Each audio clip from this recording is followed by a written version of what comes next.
ஞானானந்தமயம் தேவம் நிர்மலஸ்படிகாகிருதியும் ஆதாரம் சர்வ வித்யாநாமயக்ரீவம் பாஸ்மகே.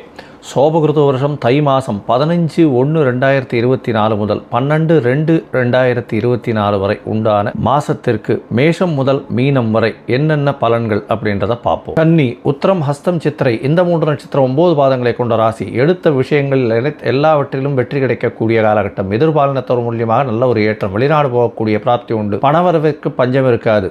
எடுத்த வார்த்தைகள் எல்லாம் வெற்றி கிடைக்கக்கூடிய காலகட்டமாக இருக்கும். குடும்பத்தில் நல்ல மகிழ்ச்சி. கணவன் மனைவியிலேயே நல்ல ஒரு ஒற்றுமை இருக்கும். இருந்தாலும் சில பிரச்சனைகள் வந்து மறையும். 6ஆம் இடத்தில் இருக்கக்கூடிய சனி பகவான் மூலியமாக எதிர்த்து போட்டியிடக்கூடியவர்கள் யாருமே இல்லாத அளவிற்கு பெரிய ஏற்றம் கிடைக்கக்கூடிய காலகட்டம். 5ஆம் இடத்தில் இருக்கக்கூடிய சூரியன் மூலியமாக புதிய பதவி புகழ் அந்தஸ்து கௌரவம் வரக்கூடிய வாய்ப்புகள் உண்டு. நீங்கள் தவிர்க்க வேண்டிய நாட்கள் 18, 19, 20 ஜனவரி 2024 சந்திராஷ்டம நாட்கள். நீங்கள் வணங்க வேண்டிய தெய்வம் அருகில் இருக்கக்கூடிய வரதராஜ பெருமாள் காஞ்சிபுரத்துக்கு போய்